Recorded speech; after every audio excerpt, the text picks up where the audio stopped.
सुरुवात करूया. जय जय रघुवीर समर्थ. शुका सारिखे पूर्ण वैराग्य जाचे, वसिष्ठा परिज्ञान योगेश्वराचे. कवी वाल्मिका सारिखा मान्य ऐसा, नमस्कार माझा सद्गुरु रामदासा. जय जय रघुवीर समर्थ.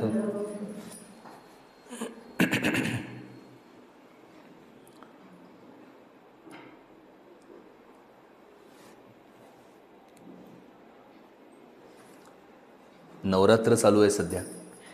माझा आवाज सगळ्यांना येतोय? तर नवरात्रामध्ये आपण काहीतरी चिंतन करायला बसलोय. नवरात्र चालू आहे. 9 रात्र देवी लढली, असुरांपासनं सुरांना मुक्त केलं आणि तिची कृपा, शक्ती म्हणजे सत्वगुणाची शक्ती तमोगुणाच्या शक्तीशी लढली आणि तमोगुणाला परास्त केलं. याचा सरळ अर्थ असा आहे की सत्वगुण नुसतं असून चालत नाही, सत्वगुणाला लढावं लागतं. त्याच्याशिवाय चांगल्या गोष्टींची स्थापना होत नाही. आणि सत्वगुण जेव्हा जेव्हा लढायला विसरतो तेव्हा तेव्हा तमोगुणाला लढायचं आहे हे सांगायचंच नसतं, कारण तमोगुणाचा गुणधर्मच मुळी लढणं आहे. आणि दुसऱ्यावर आधिपत्य गाजवणं सत्वगुणाचा हा स्वभाव नाही आहे. आणि म्हणून देवी ही त्या सगळ्या आपण जेव्हा बघतो तेव्हा सगळ्या देवांचे अंश शक्ती एकत्रित आल्या. देवांची शक्ती आहे ती. त्याच्यातून दुसरं लक्षात येतं, देव एकत्र येऊन चालत नाहीत, त्यांच्या शक्ती एकत्र यायला लागतात. सत्वगुणी माणसं एकत्र येऊन चालत नाही. सत्वगुणी माणसाने आपली शक्ती एका कार्यासाठी एकवटावी लागते, तेव्हा काहीतरी निर्माण होतं. आणि हे ह्या नवरात्रातून कायमस्वरूपी सांगण्यात आलेलं आहे. हे असं केल्याशिवाय चांगल्याचा विजय होत नाही. इथे एक गंमत आहे छोटीशी. आपल्या सगळ्यांना माहिती आहे, महाभारताचं युद्ध झालं तेव्हा कृष्ण म्हणाला, मी आणि माझी सेना अशा 2 गोष्टी आहेत. अर्जुन ज्याच्या पायापाशी बसला होता आणि दुर्योधन त्याच्या मस्तकापाशी बसलेला होता. आणि त्याने सांगितलं, सेना माझी वेगळी लढेल, मी वेगळा लढीन. म्हणजे एकाकडे सेना येईल आणि दुसऱ्याकडे मी येईन. तेव्हा अर्जुनाने काय सिलेक्ट केलं? कृष्णाला सिलेक्ट केलं. किंवा अर्जुनाने कृष्णाच्या सेनेपेक्षा कृष्णाच्या नीतीला सिलेक्ट केलं. आत्ता काळाची गरज आहे कृष्ण नीतीची. कारण जो युद्धाला समोर उतरलेला आहे ना माझ्या, तो सरळ वागणारा नाही आहे. तेव्हा रामनीती चालायची नाही, याला कृष्णनीती पाहिजे. म्हणजे तिथे 2 शक्ती, म्हणजे कृष्ण वेगळा आणि शक्ती वेगळी असं न धरता त्या ठिकाणी कुठल्या शक्तीचं सिलेक्शन करायचं आहे? मी ढोबळमानाने सेनेचं सिलेक्शन करायचं आहे का कृष्ण नीतीचं सिलेक्शन करायचं आहे? हे तिथे सांगितलं. येणं केनं प्रकारेनं शक्ती नुसती नाही, तिचं सिलेक्शन करावं लागतं. आणि ते नवरात्रात आहे. अशा ह्या सिलेक्शनच्या दुनियेमध्ये आपल्याला नेमकं सिलेक्ट करता आलं पाहिजे, मला काय हवं. आणि हे मला नेमकं सिलेक्ट करता आलं, मला हे पाहिजे, त्याच्यावर माझा विजय अवलंबून आहे. मग आता आपण हे सगळं इथे सांगण्याचं काय कारण आहे? कशासाठी बरं इथे? तर मला शक्तीशिवाय मला विजय नाही आहे. मला विजय कशात हवा आहे हे पहिले ठरवायचं. आता मला परमार्थात विजय पाहिजे, म्हणून मला परमार्थामध्ये विजय मिळवून देणाऱ्या शक्तीचं सिलेक्शन करायचं आहे. ते एक स्तोत्र आहे देवीचं, आपण आता सगळेजण म्हणतो. तर तिला ह्या म्हणजे त्या सगळ्या स्तोत्रामध्ये सप्तशतीमध्ये तिचं पौराणिक रूप म्हणा, किंवा वेगळ्या शब्दात वेदोक्त नाही आहे, ते पुराणोक्त आहे स्तोत्र, त्याला स्वर नाहीत. मग ती नमो देव्यै महादेव्यै हे तिचं एक वर्णन झालं. त्याप्रमाणे सगळ्या ठिकाणी आपण ऐकतो शक्तिरूपेण संस्थिता नमस्तस्यै नमस्तस्यै नमस्तस्यै नमो नमः या देवी सर्वभूतेषु याने ते सुरुवात होतं. त्या स्तोत्रामध्ये आपण बघाल तर या देवी सर्वभूतेषु आणि सर्वात शेवटचं पालुपद हे कॉमन आहे. बदल घडतोय तिच्या शक्ती स्वरूपातलं आणि त्या शक्ती स्वरूपातल्या बदलाप्रमाणे कार्य सिद्ध होतं. माझा इथे संबंध परमार्थाशी आहे. आता मला त्या शक्ती स्वरूपाचं सिलेक्शन करायचं आहे. मग मला आधी परमार्थ कळायला पाहिजे की मला नक्की काय साधायचं आहे. आणि एकदा नक्की काय साधायचं हे कळलं की मला काय हवं आहे हे कळणार आहे. मला बेसनाचे लाडू करायचे, एकदा हे ठरलं तर मी रवा विकत घेईन का हो? नाही, असू द्या, नको आहे ना, आत्ता नको आहे मला. असू द्याचा इथे संबंध नाही. मला नेमकं बेसनाचे लाडू हवेत ना, मग मला बेसनाचे लाडू घ्यायला हवेत. गंमत साखर दोन्हीकडे लागते बघा. तसं ईश्वराचं अधिष्ठान दोन्हीकडे लागतं आहे. त्याच्या अधिष्ठानाशिवाय काही नाही पुढे. त्यातल्या रव्याच्या लाडवातला किंवा बेसनाच्या लाडवातली साखर काढून टाकली तर तुम्ही म्हणाला गोडी गेली आणि गोडीशिवायचा लाडू चालतो का हो? कितीही डायबिटीस असू द्या, पण गोडी नसलेला लाडू त्यांना चालत नाही. मग त्याच्यात सॅकरीन घालतात. म्हणजे साखर नसतो तरी सॅकरीन गोड असतो, म्हणजे गोडी हवी. तसं मला या ईश्वर स्वरूपाप्रती जायचं आहे. त्याच्यामध्ये भक्ती नावाची जी गोडी घातल्याशिवाय ती शरणागती मला तर गोडवा येत नाही. मग भक्ती रसाने युक्त काय काय आहे ते सगळं पाहिजे. मला ईश्वराच्या जवळ जायचं आहे, मग ज्ञान पाहिजे. ते तर मुख्य आहे द्रव्य. पण त्या ज्ञानरूपी द्रव्याला भक्तिरूपी साखरेने ओलं केल्याशिवाय गोडी येत नाही माझ्या परमार्थाला. मग ते भाजून घ्यायला लागतं ना. तुम्हाला माहिती आहे ते बेसनाचे लाडू म्हणजे भाजावे लागतं. बेसन तुपावर भाजावं लागतं. मला अगदी कळत नाही असं नाही, थोडं कळतं.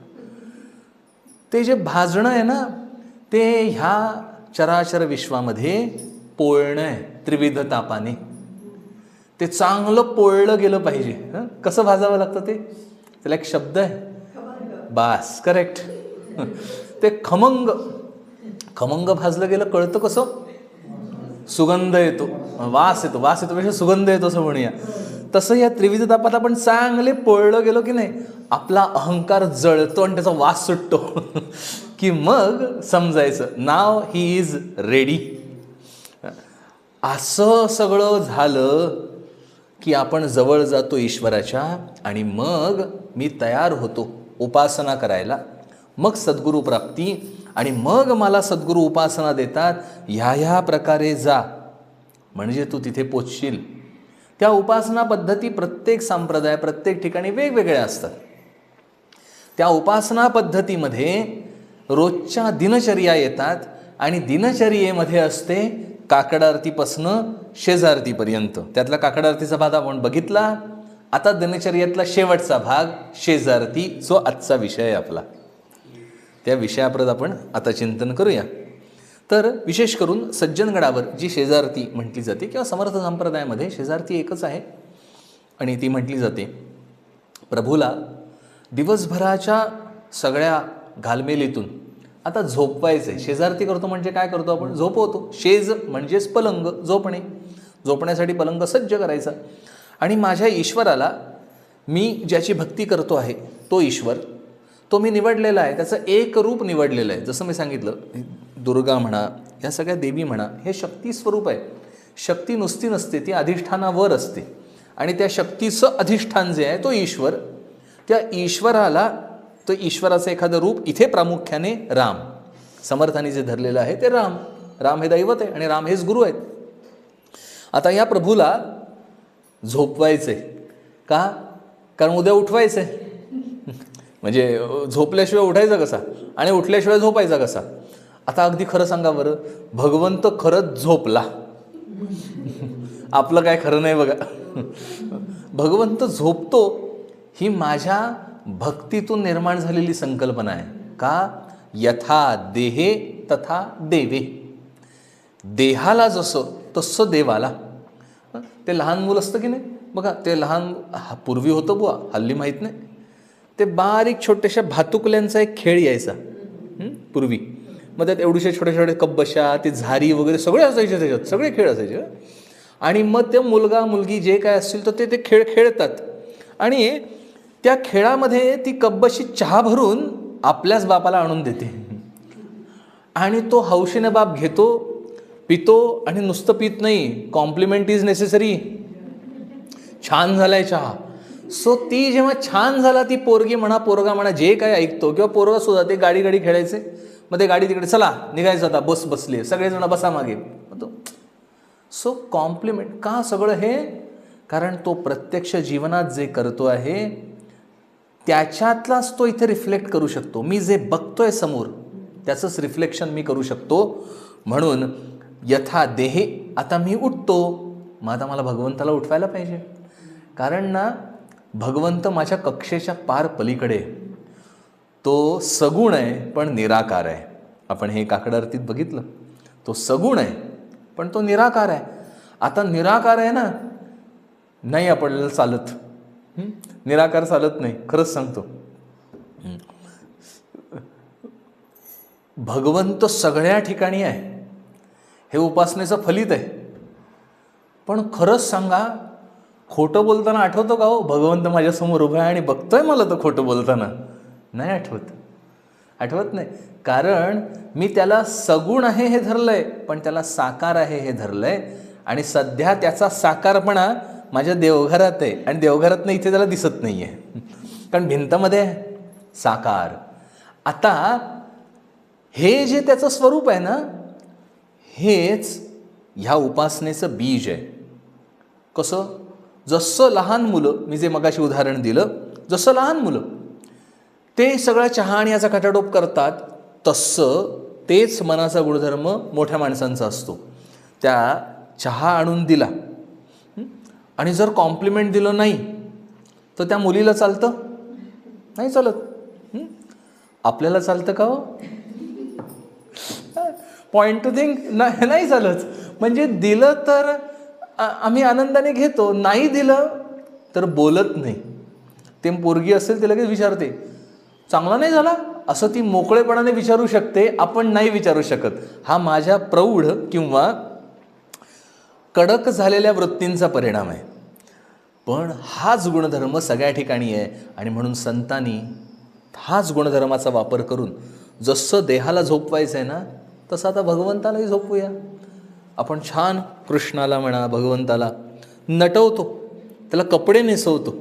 अहो, तो सगुण आहे पण तो साकार नाही आहे, असं जर मी समजवायला गेलो तर तो भक्त मला वेड्यात काढेल की नाही. एक घडलेली घटना सांगतो छानपैकी. काय झालं, अतिशय भगवंताचा प्रेमळ भक्त होता. कोल्हापूरला घडलेली घटना आहे, आता बाकीचं मला इतका संदर्भ आठवत नाही. तर सप्तशतीचे पाठ म्हणत होता तो प्रेमाने, भगवंताची भक्ती, जगदंबेची भक्ती पाठ म्हणत होता. शास्त्रीबुवा आले आणि त्याने बघितलं त्याच्या पाठामध्ये संस्कृतामध्ये अनन्वित चुका आहेत. जे तो म्हणतोय खूप चुकीचं म्हणतोय सगळं. आणि मग शास्त्रीबुवाने त्याला नम्रतेने, काही जोर करून नव्हे, पाठ संपल्यानंतर सांगितलं, महाराज आपण पाठ करताय देवीचे, खूप प्रेमाने करताय, पण ह्यामध्ये थोडं संस्कृतच्या चुका राहत आहेत, तर आपण थोडं लक्ष ठेवा संस्कृत म्हणत असताना. झालं. आता शास्त्रीबुवांनी सांगितलं, आपण भक्त आहे ना, होतो भक्ताचे गुणधर्म असे, आपल्याला चुका सांगितल्या की राग येता कामा नये. तर त्याने चुका मान्य केली आणि दुसऱ्या दिवशी पाठ तसा जसं शास्त्रीबुवाने सांगितलं होतं, लक्ष ठेवून वाचायला लागलं. तिसऱ्या दिवशी शास्त्रीबुवा आले. पहिला दिवस, दुसरा दिवस पाठाचा. तिसऱ्या दिवशी शास्त्रीबुवा आले, नमस्कार केला आणि सांगितलं, तू जसं म्हणत होतंस ना चुकीचं तसं वाच बाबा. तो म्हणलं, काय झालं? काल देवीने मला सांगितलं, तुझ्या सांगण्यामुळे भक्ताचं माझ्याकडचं लक्ष उडालं आणि त्या संस्कृतात गेलं. लक्ष पाठ करण्यामागे, पूजा करण्यामागे. मग आता ह्याचा अर्थ असा नाही घ्यायचा बरं की चुकीचं संस्कृत वाचलेलं चालतं, नाही, तसं नाही घ्यायचा आहे तो अर्थ. उत्तम संस्कृत वाचावं, योग्यच वाचावं. का चुकीचं वाचावं? चांगलंच वाचावं. पण तो जे प्रेमाने करत होता, त्या म्हणण्यामागे प्रेम जर गेलं तर नुसतं म्हणणं उरतं. मी स्तोत्र म्हणतो, त्याच्यात जर प्रेम नाही तर त्या स्तोत्राला अर्थ उरेल का हो? हां, आपण म्हणतो भीमरूपी महारुद्रा. तर मी ते म्हणत असताना मला ते डोळ्यासमोर आलं पाहिजे, तो महारुद्र आहे ज्याचं मी स्तोत्र म्हणतोय. तसं त्याच्यात प्रेम हवं. आणि ते म्हणून ज्या कुठल्या क्रिया ज्या आपल्याला करायच्या आहेत त्याच्यामध्ये प्रेमाचा आविर्भाव हवाच हवा. प्रेमाने केलं की त्याला लगेच पोचतंय. म्हणून इथे देवाला सुद्धा प्रेमाने उठवावं आणि प्रेमाने झोपवावं. मग समर्थ कसं झोपवत आहेत? समर्थ म्हणतात, बाळा मुग्धा यौवना प्रौढा सुंदरी, रामा प्रौढा सुंदरी, आरत्या घेवनी करी आल्या त्या नारी. इथे 4 आहेत, बाळा, मुग्धा, यौवना आणि प्रौढा. या 4 प्रकारच्या नारी आरत्या आरतीचं ताट घेऊन उभ्या आहेत. या 4 काय आहेत? 4 वयाच्या अवस्था आहेत. या बाळा लहान अगदी, मुग्धा मधल्या वयातल्या, यौवना आणि त्याच्यापुढे प्रौढा. नाही ते या अवस्थांचं वर्णन नको करायला. तर ह्या 4 प्रकारच्या नारी ज्या आहेत म्हणजे सगळ्या त्या तिथे उभ्या आहेत. हा त्याचा एक भाग. आणि नेमका टू द पॉईंट, ह्या 4 ज्या आहेत ना, ह्या अवस्था आहेत. या अवस्था आहेत. या अवस्था कशा कशाच्या आहेत? पहिलं मानसिक अवस्था, कारण मी लहानाचे मोठे होत जाते. म्हणजे अत्यंत बाल स्वरूपात ज्याचं मी चिंतन करणार आहे ते सगळं चिंतनासह, थोडं मोठं झाल्यानंतर चिंतन, थोडं मोठं झाल्यानंतर चिंतन, थोडं प्रौढ झाल्यानंतरचं चिंतन, सगळ्या चिंतनासह एक. आणि हा विषय चिंतनाचा कसा येतो?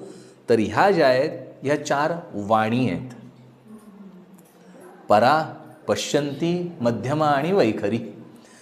पूर्ण प्रगट स्वरूप, मी जे बोलतोय त्याचं पूर्ण प्रगट स्वरूप आहे. म्हणून त्या प्रौढा पूर्ण प्रगट झाल्या. म्हणजे प्रौढ झाल्यानंतर विचार सुचतो, बरोबर आहे ना? असं गृहीत धरूया का नाही? नको धरायला, असं असतं. म्हणजे अगदी बाल आहे, तिला नाही विचार सुचत आहे, पण प्रौढ आहे. हा फरक काय आहे? विचार सुचतोय, कळतंय. म्हणजे इथे संबंध कळण्याशी आहे. सो बाळ जेव्हा बाल आहे तिच्या ठिकाणी जी वृत्ती आहे माझ्या अंतरंगात, त्या वाणीला, परावाणीला जे सांगायचे तुम्हाला कळणार नाही आहे, ते कळणं केव्हा होतं? प्रौढपणी. अशा ह्या 4 आहेत. आणि ह्या 4 वृत्ती पण आहेत. 4 वृत्ती, परा, पश्यंती, मध्यमा, वैखरी, ह्या 4 वाणी. आणि ह्या वृत्तींचा प्रकार म्हणजे मी आहे हे भान असणं, हे बाल आहे. आणि व्यक्त स्वरूपात येतं त्या पश्यंती आणि वैखरी वाणीतून येतं.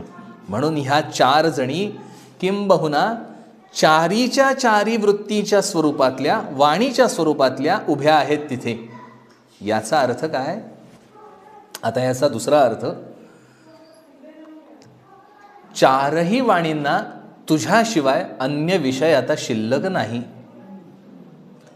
4ही वाणी, परा, पश्यंती, मध्यमा आणि वैखरी, या 4ही वाणींना आता तू एकच आहेस विषय, अन्य विषय संपले.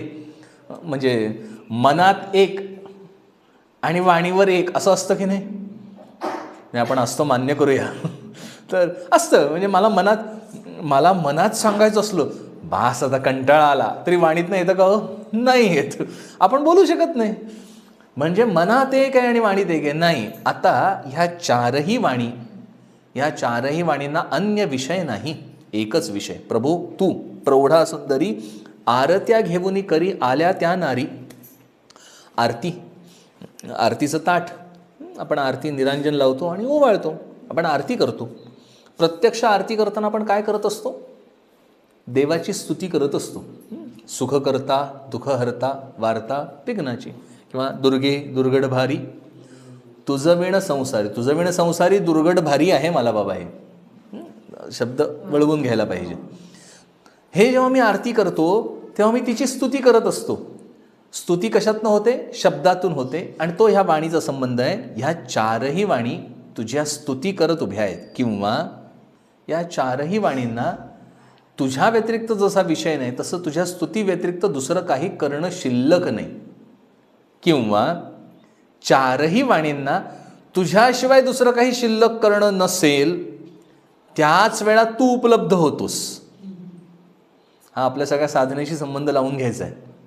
म्हणून समर्थ म्हणतात, आरत्या घेऊनी करी आल्या त्या नारी. त्या सगळ्या आरतीचं ताट घेऊन आलेले आहेत, तुला ओवाळायला आलेले आहेत. आपण कोणाला ओवाळतो? जो कोणी श्रेष्ठ आहे त्याला ओवाळतो. म्हणजे ह्या वाणींना, ह्या चारही जणींना हे पक्क पटलंय की तू एकमात्र या जगातला श्रेष्ठ आहेस, अन्यत्र काही नाही. तुम्ही म्हणाल त्यात विशेष काय आहे?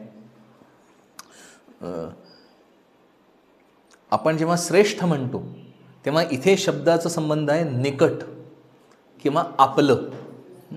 निकट किंवा आपलं. निकट ह्या शब्दाचा अर्थ आपण ज्याला जवळचं समजतो.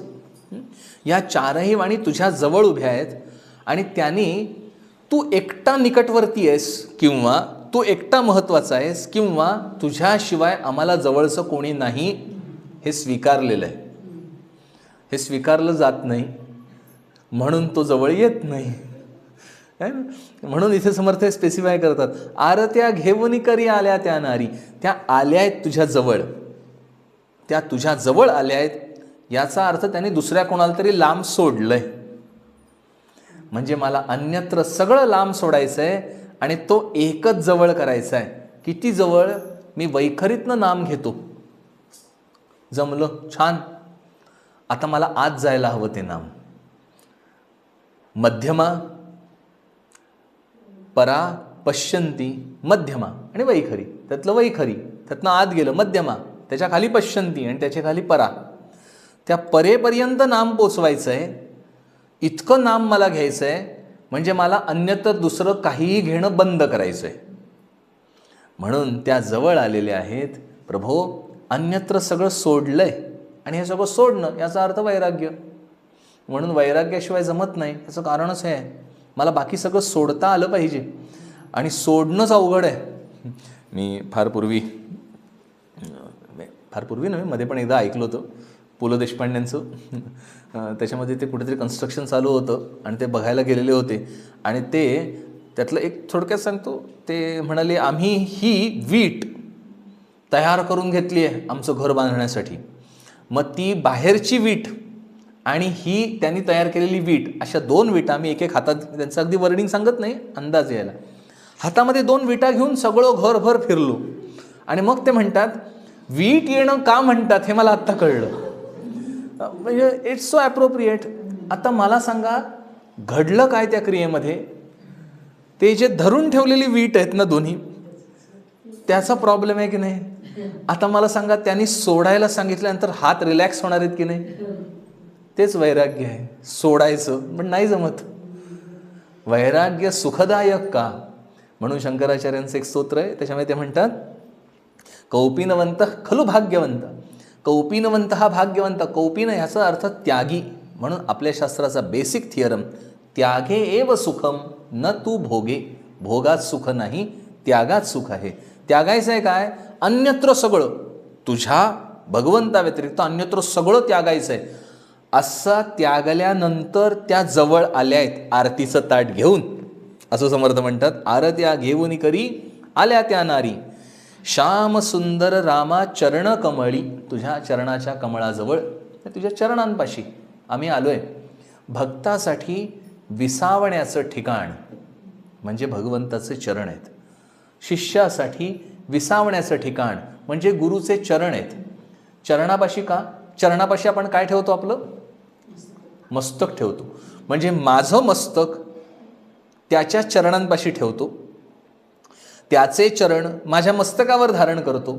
म्हणजे माझ्या मस्तकावर जे काही धारण झालेलं आहे पूर्वी, किंवा माझ्या मस्तकावर जे तांडव करतंय या विषयांचं सगळं, ते सगळं जातं आणि त्याचे मस्तक स्थिर होतं, त्याचे चरण स्थिर होतात.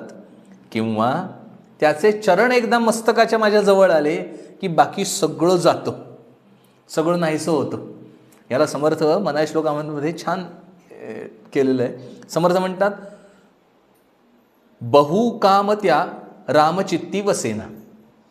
आणि दुसऱ्या एका चरणात सांगतात, मुखी रामत्या काम बाधू शकेना. हे गणित आहे. मुखात राम आला की काम निघून जातो, आणि काम स्थिरावलं असेल तर राम बसत नाही. आता करायचं कसं काय? म्हणजे याला काहीतरी पाहिजे ना सोय. त्याला चंचू प्रवेश, म्हणजे थोडा पहिले रामाला येऊ द्यायचं. चंचू म्हणजे चोच.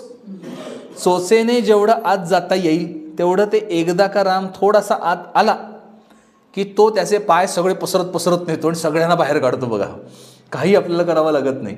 ते ग्रॅव्हिटेशनल सिद्धांतच येतो. तो आत यायला लागला की तो जातो. मला करायचं आहे काय, सुरुवात थोडी, एकदा का थोडी मी सुरुवात केली की तो पसरणारच आहे. तुम्हाला सगळ्यांना माहिती आहे साखर, साखर माहिती आहे, त्याच्यात 4 थेंब पाणी घाला डबाभर साखरेत, काय होतं ते पाणी?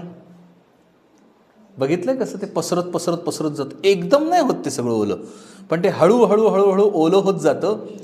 आणि गंमत अशी आहे, थोड्या वेळाने ते जे साखरेचे कण असतात त्याचं पण पाणी होऊन जातं सगळं. तसं राम एकदा का बारीक चंचू प्रवेश झाला की तो आपल्या ठिकाणच्या विषयांना विरघळून टाकणार आहे सगळं. म्हणून इथे समर्थ म्हणतात, श्याम सुंदर रामा चरण कमळी, मला त्याच्या चरणांपाशी जायला पाहिजे. दुसऱ्या शब्दात मला शरणागत व्हायला पाहिजे. मी सांगायला पाहिजे, प्रभो माझ्या ठिकाणी खूप विषय आहेत, विरक्ती मला जमणार नाही, पण तुला जमणार आहे मला आशीर्वाद द्यायला. मी बरीच वेळा सांगतो, तुलसीदासांच्या एकदा छान गमतीशीर प्रसंग आहे. तुलसीदास खरा नव्हे, रचलेला प्रसंग आहे, पण परफेक्ट आहे. तुलसीदास गेले रामाच्या दरबारात आणि रामाच्या दरबारात गेल्यानंतर तुलसीदास हे प्रभूसमोर बसलेत आणि बाजूला सगळे महान ऋषी मंडळी, नारद आदी सगळे महान, एकापेक्षा एक दिग्गज सगळे सगळ्या बाजूला बसलेले आहेत. आणि तुलसीदास म्हणतात, रामा, असं सगळीकडे बघून अगदी असं ते डोळ्यासमोर चित्र आणा. अत्यंत दीनवाणी तुलसीदास समोर गेलेत आणि रामाला म्हणतात, रामा तुला कोण मोठं का तुला म्हणतात? ह्या सगळी इतकी मोठी दिग्गज मंडळी आहेत, त्यांना तू मोठं केलंस ह्यात तुझा मोठेपणा नाही म्हणे. माझ्यासारख्या दीनाला मोठं केलंस तर तुझा मोठेपणा आहे. आता मला शरण दे बाबा. म्हणजे सांगण्याचा मुद्दा शरणागती. म्हणून समर्थ म्हणतात, श्यामसुंदर रामा चरण कमळी, ओवाळू आरती कनक गंगाजळी. गंगाजळी आपल्याकडे पूर्वी एक भांडं असायचं, त्याचं नाव आहे गंगाजळी.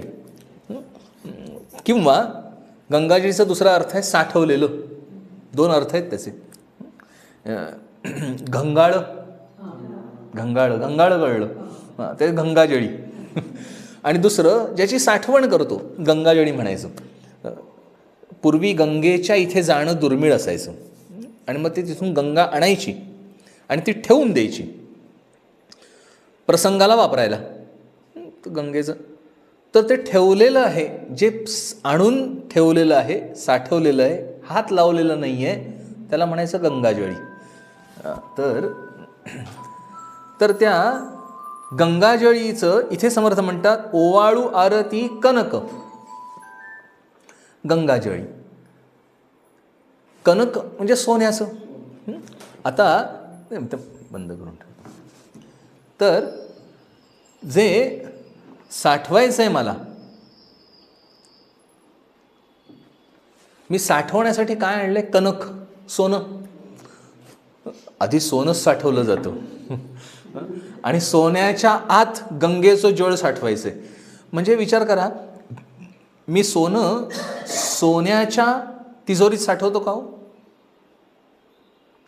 सोन्याची तिजोरी केली असा विचार करा, करणंही अवघड आहे सध्याचा भाव बघता, पण नाही साठवत.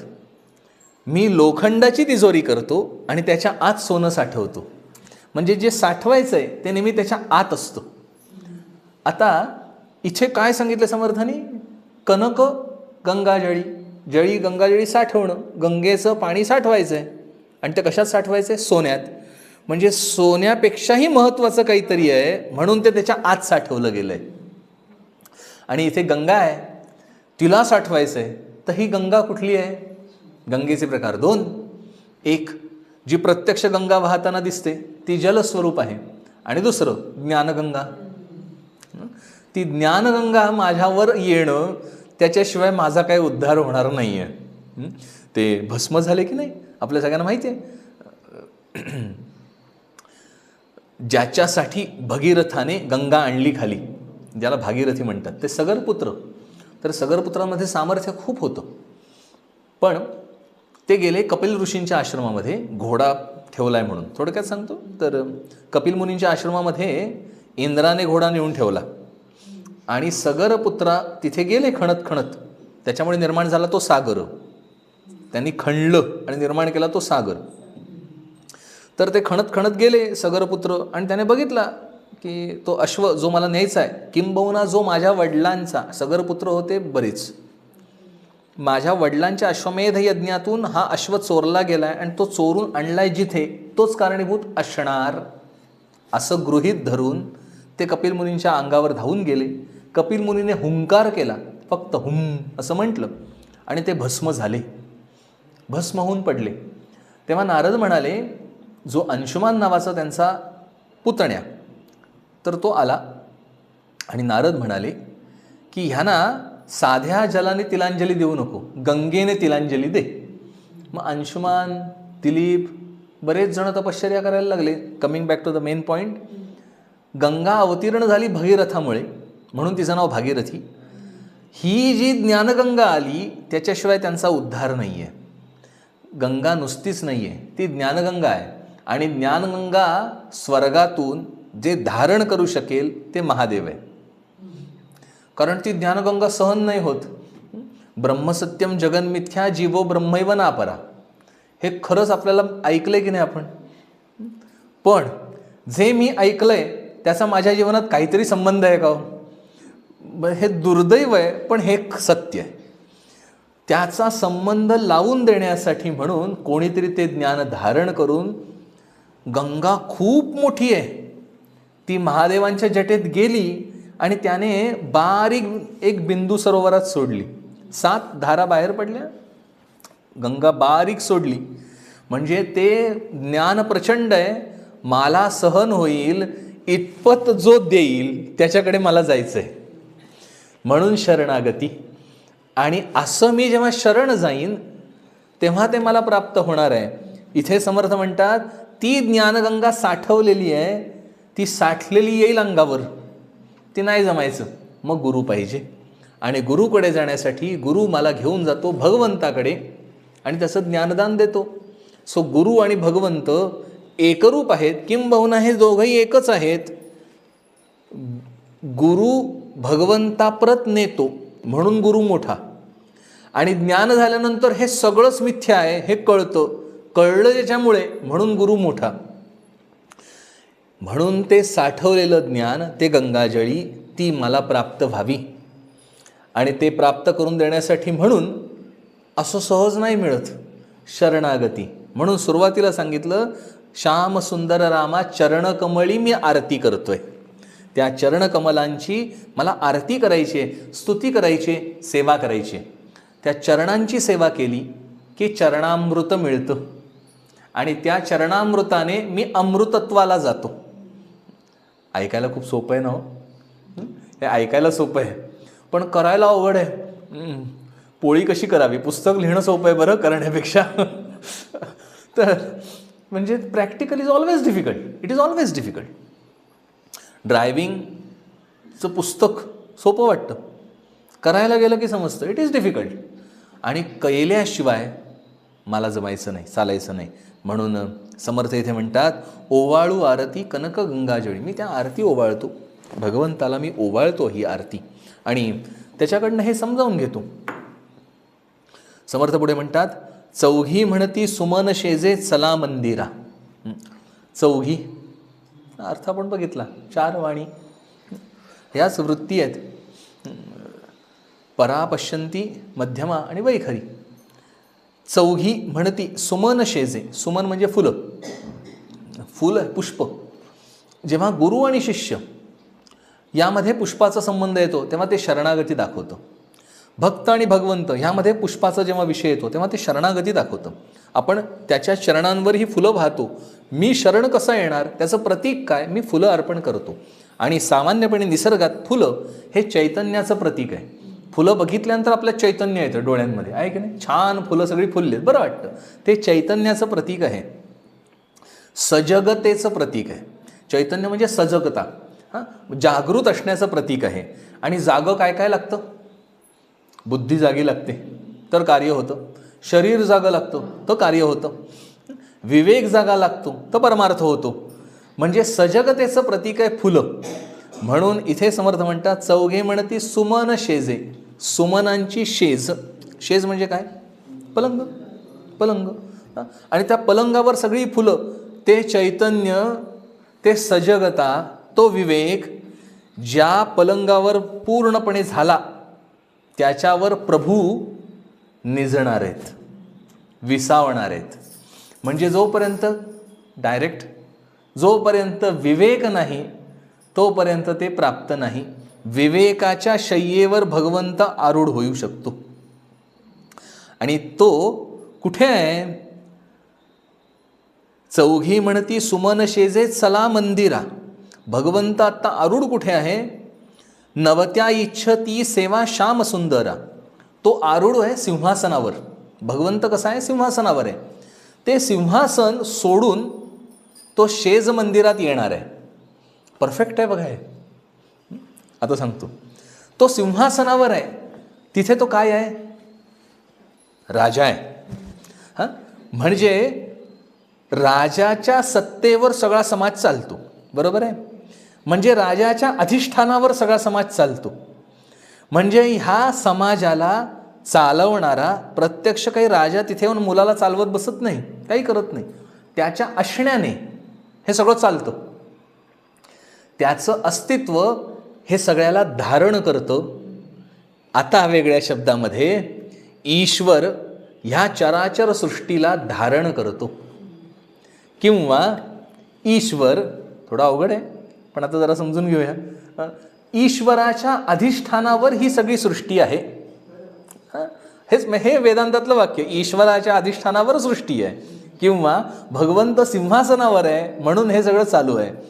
आता हे सगळं चराचर विश्वाचं अधिष्ठान मला विरघळून टाकायचंय, त्याला म्हणायचं व्यतिरेक. तो कसा होतो? तो ते अधिष्ठान म्हणजे सिंहासनाधीश्वर हे पद सोडून तो मंदिराच्या शेजेवर येऊन पहुडणारा भगवंत झाला की व्यतिरेक पूर्ण होतो. हा, अर्थ काय नाही असं तसं. व्यतिरेक म्हणजे हे मी नव्हे. व्यतिरेक आणि अन्वय. अन्वय म्हणजे हे सगळं सगळं एक एक एक एक एक एक ह्याच्या पुढचं पाऊल. आणि अन्वय व्यतिरेक म्हणजे एक एक मागे मागे मागे मागे मागे येत जाणे. आता मी जेव्हा ध्यानाला बसतो तेव्हा हे संपूर्ण देह मी आहे असं भान आहे मला. आता ह्याचा व्यतिरेक करत जायचं म्हणजे ह्या देहामध्ये काय काय आहे तो पंचीकरणाचा विषय. आता तुम्ही विचारले म्हणून सांगतो.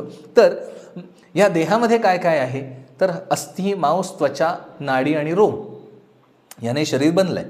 म्हणजे मांस आहे, रक्त आहे, वाहिन्या आहेत. मी बसलो ना स्वस्थ की मला त्याचा अनुभव येतो, माझं हार्ट चालू आहे, ते पंपिंगचा अनुभव येतो मी स्वस्थ बसलो तर. आणि पंपिंग करताना इतकी स्वस्थता येते की पंपिंगचे हेलकावे मला हलवतायत याची मला जाण येते. हा अनुभवाचा विषय. तर आपण तिकडे नको जाऊया. तर ते पंपिंग असतं, हे सगळं माझं शरीर आहे. आता हे व्यतिरेक म्हणजे हे मी नाही, त्याला व्यतिरेक म्हणायचं. प्रत्येक गोष्ट मी नाही. आत्ता मला मी आहे असं कुठे भान आहे? नेत्राच्या ठिकाणी आहे, बरोबर आहे? माझे डोळ्याच्या ठिकाणी मी आहे असं वाटतंय.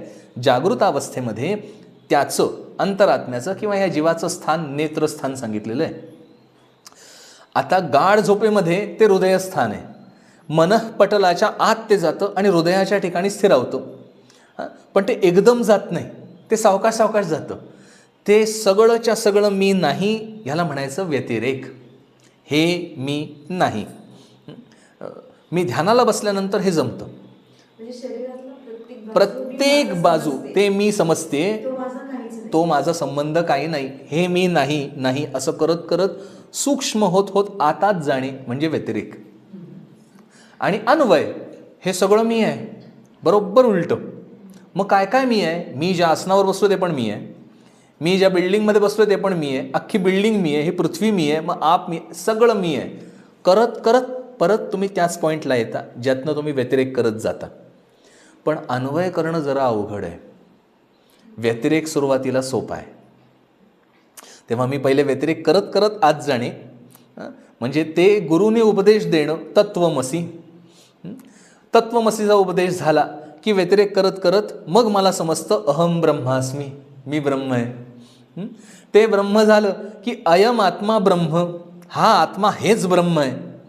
आणि मग हा अनुभव प्रत्येकाच्या ठिकाणी आला की म्हणायचं सर्वम खलु इदं ब्रह्म. 4 महावाक्य ही जणू टप्प्याने आहेत. तर ते करण्यासाठी म्हणून मला अधिष्ठान लागतं सद्गुरूंचं, आणि म्हणून शरणागती. आणि हा अन्वय आणि व्यतिरेकाचा प्रत्यक्ष खेळ आहे, पण तो करत जायचा आहे टप्प्याटप्प्याने, आत उतरत जाणे. त्याला आपण सगळ्या ठिकाणी विपश्यना ऐकत असाल. ते विपश्यन म्हणजे आत बघणे, ती आपली स्टर्म आहे, ती उचलली आहे त्यांनी. तर विपश्यन म्हणजे आत बघणे. विपश्य, पश्य म्हणजे बघणे, आणि आत बघत जायचं. किती आत जायचं? हे जे सगळं मी आहे असं वाटतंय ते सगळं मी नाही, नाही, नाही, नाही, हे पण मी नाही, हे पण मी नाही, हे पण मी नाही. ह्याला मी म्हणतोय म्हणजे म्हणणारा ह्याच्यापेक्षा वेगळा आहे, म्हणजे हे मी नाही. त्याला म्हणायचं अन्वय व्यतिरेक. आणि जे जे मला दिसतंय ते सगळं मीच आहे, ते पण मी आहे, हे पण मी आहे, असं करत करत again it comes to zero, back to the point. तर हे होणं हे अभिप्रेत आहे. आता आपला विषय चालू होता, चौघे म्हणती सुमन शेजे चला मंदिरा. त्या शेजेवर म्हणजे त्या फुला पुष्पांवर ती जी शेज आहे ती कसली आहे आपण आत्ता बघितलं. ती विवेकाची, सजगतेची ती फुलं आहेत. सजग राहून मी त्या शेजेला म्हणजेच त्या पलंगाला, विश्रांती स्थानाला, त्याला रामाला बोलवायचं. चौघी म्हणती सुमन शेजे चला मंदिरा, नवत्या इच्छती सेवा श्यामसुंदरा. त्याची इच्छा करतायत, हे श्यामसुंदरा तुझ्या ह्या झोपण्याबद्दलची जी काही सेवा करायची माझी इच्छा आहे. तुला झोपवायला लागणाऱ्या ज्या काही कृती आहेत, ज्या काही रिक्वायरमेंट्स आहेत, त्या पूर्ण करण्यासाठी ह्या सगळ्या सज्ज आहेत. म्हणजे मी परमार्थाला सज्ज आहे. तुला तिथे घेऊन जाणे, जे मी सांगितलं व्यतिरेक, ते करत घेऊन जाण्यासाठी माझ्या सजगतेचा, विवेकाचा शेवटचा बिंदू काय आहे तर तो आहे. तो शेवटचा विवेक म्हणजे निवाडा. आणि ह्या सगळ्या तत्वातून जे जे दृश्य दिसतंय त्यातनं मला निवडायचं आहे. म्हणजे हे तो अधिष्ठाता आहे, त्या अधिष्ठानातनं त्याला बाहेर काढून हे अधिष्ठान नाहीसं करून त्याला झोपवायचं आहे. म्हणजेच त्याला सुखशय्येवर आरूढ करायचं आहे किंवा समाधीप्रत न्यायचं आहे. चला मंदिरा, त्याला शेजेवर निव्वळ विश्रांतीला. दास म्हणे सुमन शेजे चला श्रीहरी, क्षण एक विश्रांती घ्या हो अंतरी. इतकं स्वच्छ सांगितलंय. तुम्ही कुठे जाल आता अंतरंगात जा. रामाला बाहेर नेऊन झोपवायचंय म्हणजेच त्याला ह्या अंतरंगात झोपवायचंय.